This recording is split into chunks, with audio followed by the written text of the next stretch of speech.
103 Solopos FM Beyond Information. Hai Sobat Solopos, semangat malam. Hari ini hari Senin, 14 Februari 2022. Biasanya nih kalau tanggal 14 itu adalah identik dengan Love Day gitu ya, hari kasih sayang. Dan di Bincang Psikologi kali ini spesial 14 Februari kita membahas mengenai toxic relationship. Waduh, ini up to date dan menarik sendiri ya Pak Joko ya, benar ya Pak Joko ya. Dan Pak Joko kali ini tidak sendirian karena ditemani oleh Fabiola nih ya, Mbak Fabiola ya. Karena masih muda ya Pak Joko ya, benar ya. Oh iya, beliau masih 17 tahun ini. 17 tahun, jiwanya 17 tahun, betul. Jadi ada dua narasumber yang cukup untuk ngomongin mengenai cinta, apalagi kalau udah berhubungan dengan toxic relationship. Nah, ini nih, karena nih sering dialami oleh kebanyakan pasangan, cuman nggak sadar, benar begitu nggak sih, Pak Joko? Betul, betul.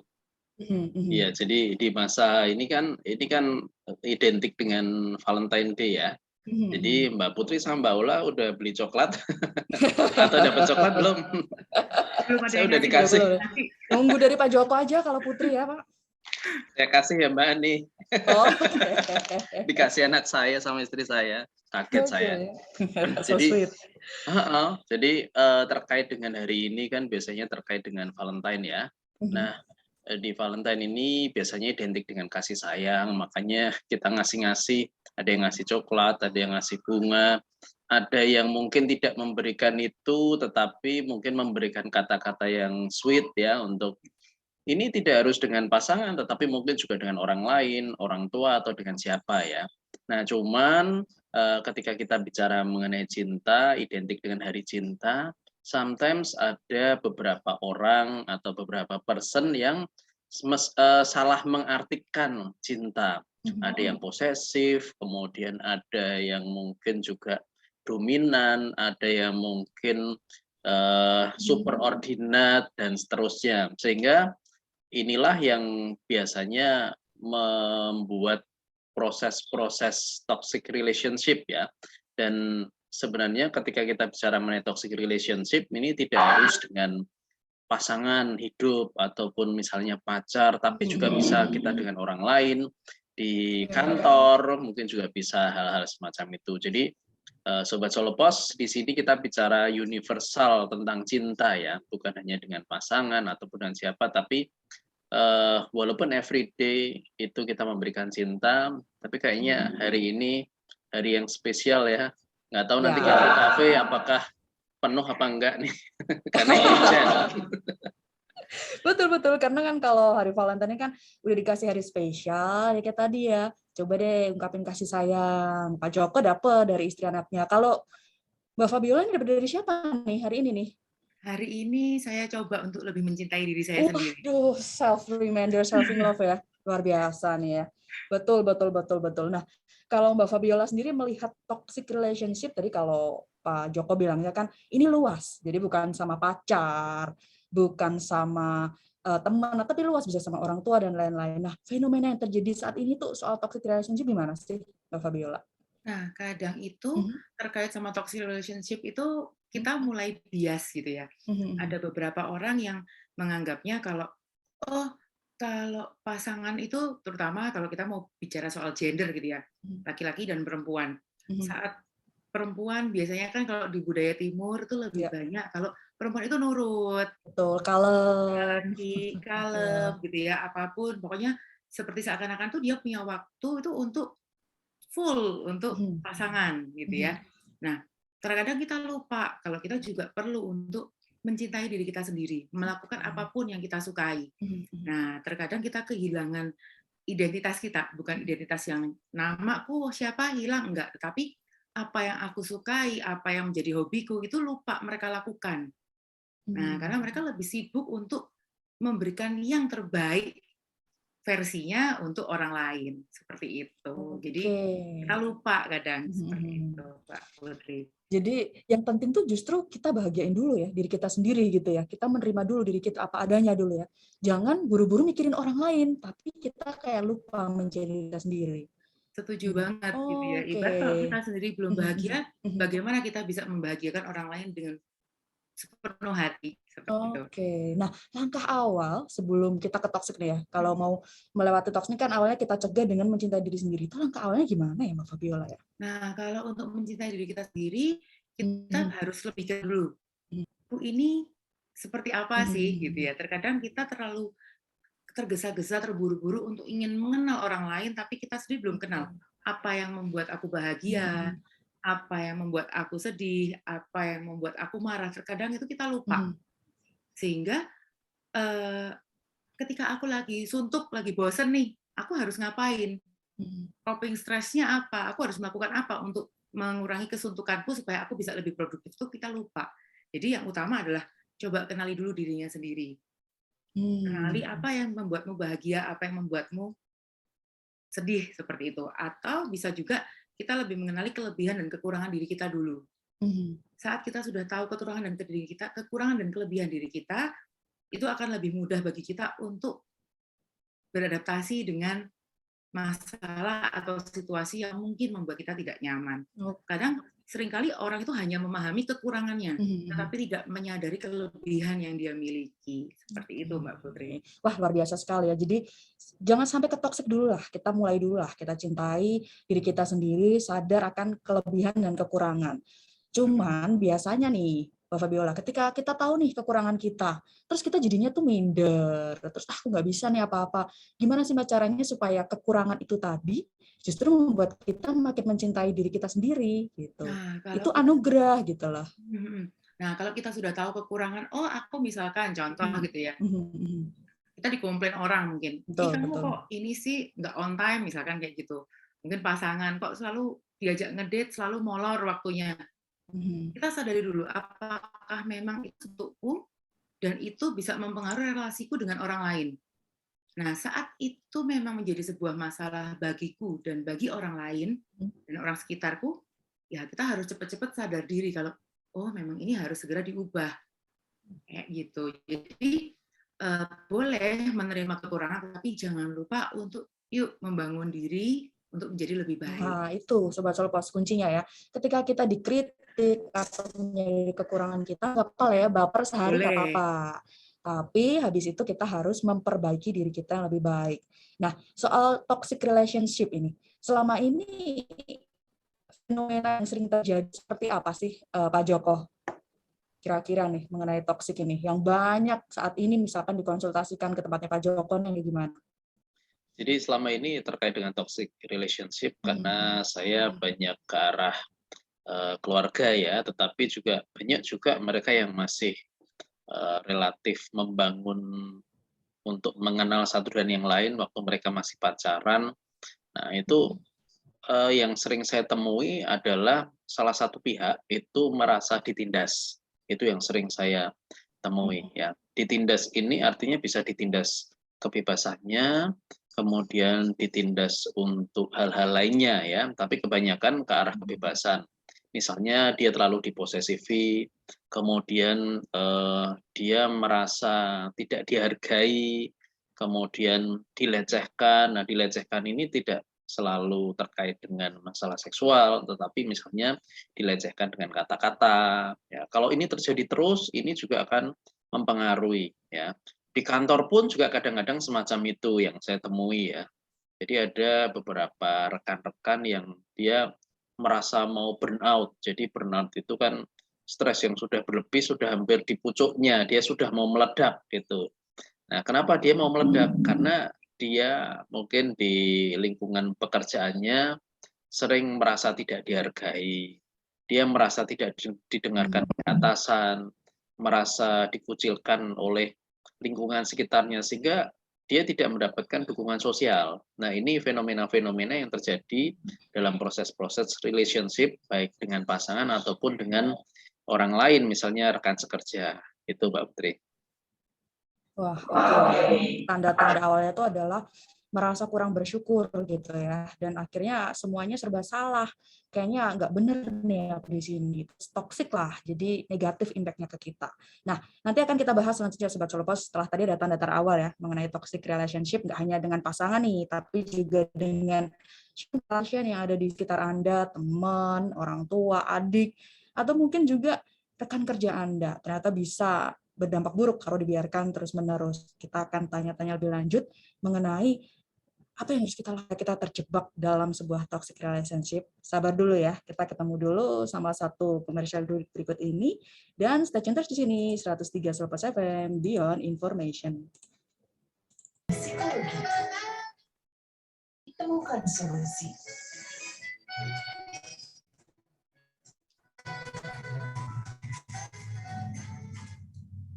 Bincang Psikologi masih hadir di ruang dengar Anda, Sobat Slow Post, di menit ke-35, lepas dari pukul 18. Terima kasih yang sudah join ini ya di WA, tidak ada namanya, Pak Joko dan Mbak Fabiola ya. Dan di sini hanya ada nomornya 1014. Beliau cerita kalau saat ini dia sama pacar lagi terjebak toksik, tiap hari berantem melulu, bahkan sering main kasar. Kalau sudah gini rasanya pingin putus. Nah, tapi kalau disuruh putus, jawabannya selalu pingin bunuh diri. Enaknya gimana ini Pak? Bisa kasih saran nggak? Nah, ini sering terjadi ya dalam toxic relationship hal seperti ini ya, Joko ya? Sering. Mbak Ola mungkin bisa sharing ya pengalamannya di rumah sakit gimana Mbak? Karena Boleh. beberapa kali ya pernah dapat ya Mbak ya. Beberapa kali cukup banyak sih. Cukup banyak. Ketika ada ancaman-ancaman seperti itu ya kita harus lihat lagi gitu ya. Bagaimana karakter dari pasangan ini dan bagaimana karakter pasangan satunya gitu ya. Jadi dua belah pihak ini harus kita lihat dulu gitu kan. Apakah ada salah satu di antara mereka ini yang cukup dominan? Bagaimana salah satunya ini bisa menguasai sebuah relasi gitu ya. Jika ada yang dominan dan cukup bisa mengendalikan situasi dan yang pasangan satunya cenderung menjadi pribadi yang diarahkan, diatur seperti itu. Nah, ini kita harus lihat lagi. Apakah relasi ini terjadi selama apa dan bagaimana relasinya? Dan ketika ada ancaman-ancaman untuk bunuh diri, kita juga lihat lagi apakah sebelumnya pasangan kita itu punya riwayat untuk melukai diri sendiri seperti itu. Dan apakah selalu dengan ancaman bunuh diri? Nah, kalau memang selalu mengancam bunuh diri, lebih baik kita hindarkan karena kita nggak mungkin ya mau bilang ya udah nanti kalau ternyata bunuh diri betulan kan jadi masalah juga kan seperti itu. Jadi lebih baik kita bicarakan baik-baik. Dan kalau memang sepertinya kesulitan untuk berbicara, jangan pernah malu atau sungkan untuk menemui saya maupun Pak Joko untuk konsultasi. Seperti itu. Karena memang kalau misalkan perasaan yang seperti tadi toksik seperti itu mau untuk cerita ke pihak ketiga tuh takutnya nanti ada salah satu nih nanti yang diagem, nanti kamu belain tuh sering terjadi nggak sih Mbak Fabiola? Kalau yang seperti itu sering sih. Dan makanya kenapa kalau untuk konsultasi yang pasangan seperti itu biasanya kami pisahkan dulu. Kami pisahkan dulu, yang laki dulu, yang perempuan dulu, baru berdua. Nah, jadi kita harus melihat sudut pandang dari dua belah pihak. Kalau kita cuma memihak satu, nggak adil ya, gitu ya kan, kasihan juga gitu. Betul. Nah, menarik nih Mbak Fabiola. Nah, lantas Pak Joko, kalau misalkan sudah tadi ya Mbak Fabiola bilangnya kan, ya udah kalau memang dibicarakan nggak baik-baik gitu ya, terus nggak bisa diajak kompromi gitu, pada akhirnya memang kasus ini akan berakhir ketika dibiarkan begitu saja, atau lebih baik nggak usah ikutin nih aturan mainnya, dia mau bunuh diri, terserah yang penting bahagia tuh, harus gimana sih Pak Joko sebenarnya? Oke.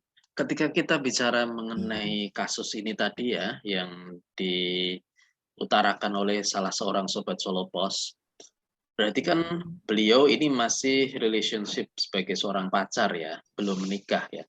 Kalau kita bicara mengenai masalah relationship awal, kita kembalikan lagi aja, yang namanya pacaran itu kan timing atau waktu yang sangat bagus kita mengenal pasangan kita sebelum melangkah ke arah yang lebih serius. Karena harapan kita ketika kita menikah itu kan harus serius. Menikah sekali untuk seumur hidup, bukan menikah sampai 40 kali, jadi nanti di blacklist sama KUA, itu kan pusing juga. Ya. Si extit gitu kan. Si extit itu ya. Jadi ini kesempatan kita untuk memahami, dan ketika kita relationship ini kan kita sama-sama untuk mencari kenyamanan ya Mbak. Dan kasusnya yang tadi itu jelas salah satu ini nggak nyaman. Nah, yang bisa kita lakukan ya tadi kayak Mbak Ola katakan ya, bahwa kita mengajak diskusi ya. Kalau dia mau untuk diajak diskusi ya. Jadi dia berusaha untuk asertif. Salah satu cara untuk menyelesaikan toxic relationship ini kita asertif, berani ngomong jujur, tetapi kita juga harus siap dengan konsekuensinya. Kasus ini tadi kan pengen melakukan sesuatu tapi takut dengan konsekuensi. Artinya bahwa beliau takut untuk menghadapi sebuah konsekuensi. Ya memang ada beberapa konsekuensi, misalnya kemudian diputus, benar bunuh diri atau tidak, gitu kan. Tapi ya sambil kita lihat saja, sebenarnya kita observasi. Kalau dia mengancam, tapi kok ya nggak bunuh diri, ini mungkin bisa salah satu cara. Kalau tadi waktu kita off air sempat ngobrol ya dengan Mbak Ola juga, mungkin dia tahu bahwa misalnya kita ini termasuk orang yang bucin misalnya, sehingga dia menggunakan cara itu karena dia tahu bahwa kita tidak akan pernah bisa untuk menolak selama kita nggak mau belajar asertif ya. Makanya memang kita harus melihat apakah ini merupakan caranya dia atau tidak. Kalau memang itu akhirnya kita memahami, oh ini ternyata caranya dia nih, biar paling tidak kan di situ ada proses eksploitasi ya, sampai ada KDRT, saya bisa bayangin nih, baru pacaran aja sudah ya bukan RT ya, tapi relationship-nya aja sudah berani melakukan kekerasan. Apalagi ya kalau dia sudah memiliki seutuhnya di dalam mahligai rumah tangga. Nah, ini tentu akan punya impact yang berbeda karena orang yang masih pacaran sama rumah tangga ini beda banget kok ya. Ketika rumah tangga itu dia sudah merasa bahwa saya tuh memiliki kamu sepenuhnya ya. Sehingga saya bebas ngapain ya itu. Tapi bebas ngapainnya ini kan juga harus ada aturannya ya. Laki-laki juga nggak bisa mengeksploitasi wanita, begitu juga sebaliknya, karena masing-masing partner hidup ini kan mereka dari ketidaksempurnaannya berusaha untuk menyempurnakan, bukan mencari ketidaksempurnaannya terus. Karena kalau mencari ketidaksempurnaannya, ya akan berantem terus. Ya, maka tugas kita dengan relationship ini mencari kalau ada masalah jangan dihindari, tetapi hadapi. Cuman untuk menyelesaikan masalah itu tunggu dulu sampai tenang ya. Masih bersyukur kalau misalnya kita masih pacaran karena kan beda rumah ya. Beda rumah sehingga nggak ketemu dia ya agak mending. Tapi besok kalau misalnya sudah satu rumah tentu godaannya dan energi untuk lebih sabarnya lebih besar. Nah, ini yang perlu dipertimbangkan orang-orang atau person-person yang masih menjalani relationship berupa pacaran. Itu Mbak Putri. Betul. Jadi mumpung masih awal, segera bicarakan baik-baik gitu ya. Karena kalau sudah menikah, sekali seumur hidup wajibnya gitu kan ya. Nah, ini boleh nambahin ini Mbak Putri. Boleh Mbak Fabiola. Nah, ini apa ya? Kadang itu toxic relationship itu kita lupa gitu ya. Kalau dalam berelasi itu ya kita boleh mencintai dengan sepenuh hati, tapi jangan ketinggalan deh logikanya. Kadang itu kita sadar kalau itu toxic, tetapi kita nggak berani untuk speak up, nggak berani untuk mengambil langkah. Nah, itu yang kita nggak boleh lupa. Ya harus seimbang antara hati sama logikanya. Ya, betul. Jangan buta-buta banget lah ya. Cintanya jangan kebutaan banget lah, bucinnya jangan kebangetan lah ya, gitu lah katanya lah ya. Kayaknya dunia milik berdua gitu. Nah, ketika orang tadi baru merbiasakan kalau toksik kan taunya setelah akhir-akhir gitu ya. Mbak Fabiola, sebenarnya Putri penasaran nih. Langkah awal untuk menyadari bahwa aku berada di toxic relationship dan harus bagaimana tuh gimana sih, Mbak? Nah, prinsipnya itu kalau kita merasa itu ditoksik, jadi harus diluruskan dulu ya. Kadang itu kita merasa ketika orang itu tidak sejalan dengan pikiran kita, itu toksik buat aku. No, bukan. Tapi toxic relationship itu sendiri adalah saat kita tidak bisa menjadi diriku dan aku harus ikutin bayang-bayang orang lain. Nah, identitas dan peranku ini hilang lah. Itu yang kita harus sadari dulu. Kalau itu sudah mulai hilang, oh kok aku tidak bisa menjadi diriku, aku berelasi dengan dia baik itu mau pacar maupun rekan kerja, kok tampak di awal tampak manis tapi lama-lama aku merasa beban dan tidak bisa lebih positif, nggak bisa berkembang, ya yuk pelan-pelan kita harus mulai mundur teratur. Bukan egois ya, tapi kita juga perlu untuk menyelamatkan kesejahteraan psikis kita gitu kan. Kalau kesejahteraan psikis kita sendiri nggak oke, kita nggak akan bisa jadi pribadi yang yang baik gitu ya di masyarakat seperti itu. Oke. Nah, kalau kebanyakan kasus sendiri yang terlibat toksik, seberapa cepat sih mereka menyadari bahwa mereka ini ditoksik ataukah memang harus ada pihak ketiga yang intervensi? Pak Joko mungkin bisa, atau Mbak Fabiola boleh. Pak Joko dulu. Oke, Pak Joko gimana Pak Joko? Baiknya nih, apakah kita perlu cerita dulu atau gimana nih?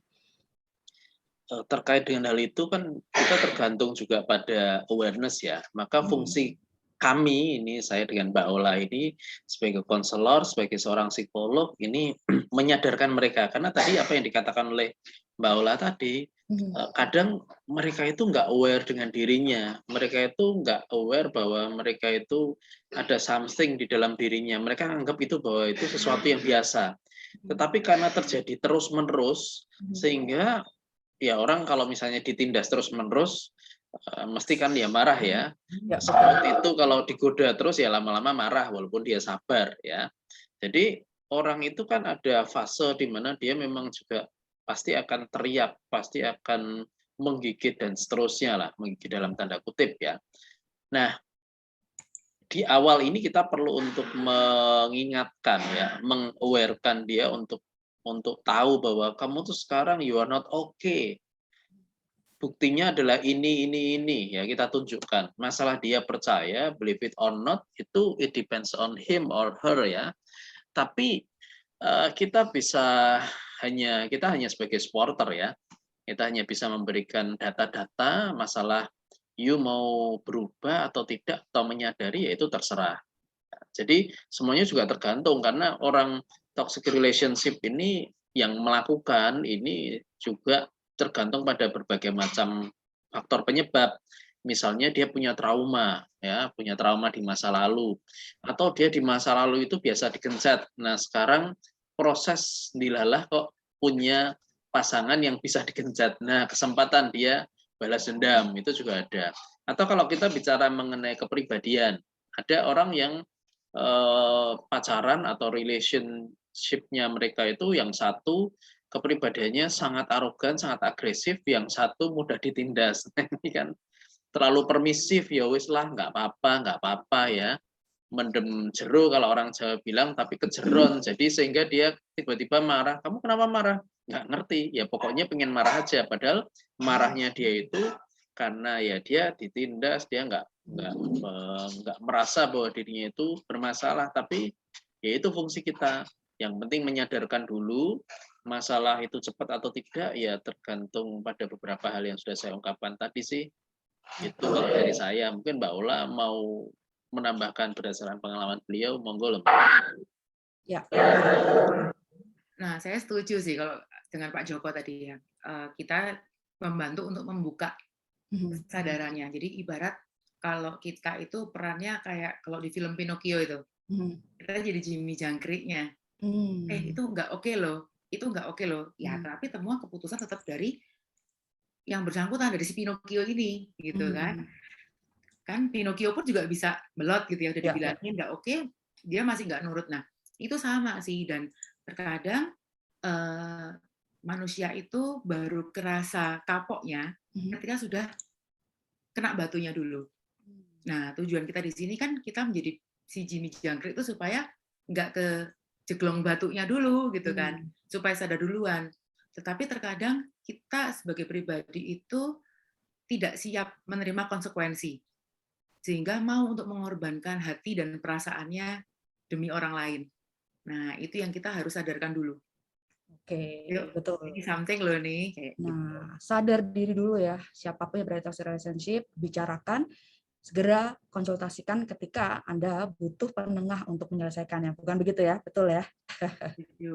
Nah, kita akan lanjutkan lagi, Sobat Solopos, sesi terakhir obrolan kita kali ini mengenai toxic relationship. Iya, kamu. Kembali Anda ikuti Bincang Psikologi. Berbagi, temukan solusi.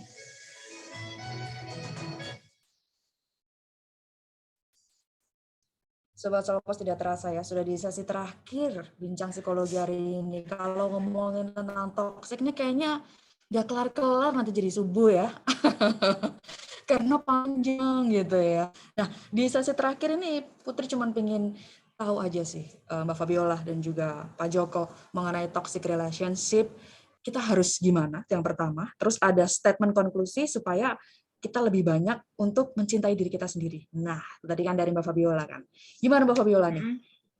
Oke, jadi kalau misalkan kita udah kerasa nih gitu ya, alarmnya udah nyala, kalau oh kayaknya nggak sehat nih untuk aku, secara psikis aku nggak sehat, yuk cepet-cepet angkat kaki gitu ya.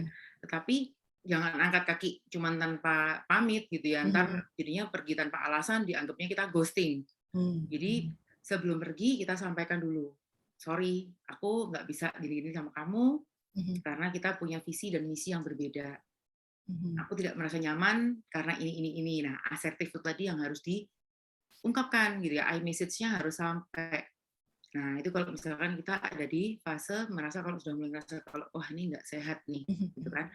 Nah, dan jangan lupa untuk mencintai diri kita sendiri dulu. Bagaimana kita bisa mengisi gelas orang lain kalau gelas kita sendiri masih kosong. Bagaimana kita bisa mencintai orang lain kalau kita sendiri belum mencintai diri kita, kayak gitu. Dan jangan lupa saat mencintai logikanya dibawa sih, nggak kayak lagunya itu gitu kan. Kalau lagu kan cinta ini nggak ada logika, padahal cinta butuh logika. Nah, betul. Lagunya A.M gitu ya. Yang jogetnya terkenal. Betul, Sobat Solo Pos harus diingat terus ya, bahwa segala sesuatu tuh membutuhkan logika. Jangan terus udah lama 7 tahun gitu ya, kredit rumah aja udah lunas, dibela-belain. Kalau nggak sehat, harus lagi tuh, dilihat lagi. Benar ya Pak Joko ya? Gitu ya? Ada yang mau ditambahkan nggak nih Pak Joko? Ya betul, jadi kita harus sadar dulu Mbak, kembali lagi kita harus aware kalau kita merasa bahwa ini hubungan yang kemudian tidak nyaman, intinya kan kita mencari kenyamanan ya, maka kita juga harus asertif ya dengan pasangan kita, ngomong, tapi juga harus siap dengan risikonya ya. Kalau kemudian risiko itu risiko yang terburuk ya kita harus siap. Nah, sometimes beberapa orang ini kemudian menjadi trauma ya. Nah, karena kita ada beberapa yang trauma itu, maka kita pun juga harus siap untuk move on. Karena misalnya kita pacaran atau mungkin kerja ya, yakinkan bahwa dunia kita ini tidak sesempit seperti yang kita pikirkan, bahwa just you and I, tetapi masih ada we, them, and etc. ya, masih banyak lain lagi yang ada di sekitar kita. Dunia kita ini bukan hanya hitam putih, tetapi berwarna. Nah, tergantung pada bagaimana kita menyikapi. Ya, jadi kita harus siap-siap move on, harus siap memaafkan diri. Kayaknya tema tentang memaafkan asik kali ya Mbak Ola untuk ke depan ini kita ambil ya, mungkin Senin minggu depan atau gimana gitu ya. Jadi kalau kita sudah memaafkan, maka kita juga harus siap untuk melangkah. Kemarin-kemarin mungkin pengalaman-pengalaman kita itu seperti pecahan-pecahan genting ya. Kita nggak perlu untuk mengambil pecahan genting itu dimasukkan dalam karung kita, karena nanti lama-lama akan berat. Karena kenangan-kenangan itu nggak perlu untuk kita koleksi, tetapi mari keluarkan dari karung kita susun, kemudian kita siap-siap lari dari belakang, kemudian kita lari sekencang-kencangnya dan menjadikan kenangan-kenangan tersebut titik tumbuh yang akhirnya kita bisa melenting lebih tinggi agar kehidupan kita menjadi lebih baik. Gitu. Wih, mantap aja, luar biasa nih ya. Jadi harus kenangan baik dan kenangan buruk jadikan pembelajaran. Itu Sobat Solpas kuncinya. Dan jangan lupa juga untuk mencintai diri sendiri. Baru kita nanti berusaha untuk mencintai dan membahagiakan orang lain. Terima kasih sekali untuk Pak Joko dan Bapak Viola. Ditunggu lagi. Sami-sami Mbak Putri. Ya, minggu depan temanya lebih menarik, memaafkan. Saya harap ada 2 lagi nih yang join biar rame ya. Stay safe ya, stay safe semuanya, selalu sehat. Ketemu lagi di week depan bincang psikologi tentunya. Thank you. Terima kasih Mbak Putri, Mbak Ola. Nah, itu tadi Thank Sobat Solo you. Pos perbincangan kita ya. Kita akan lanjutkan lagi. Terima kasih Pak. Dengan acara yang menarik yaitu Korean Vibes. Habis ini stay tune terus di 103 Solo Pos FM Beyond Information.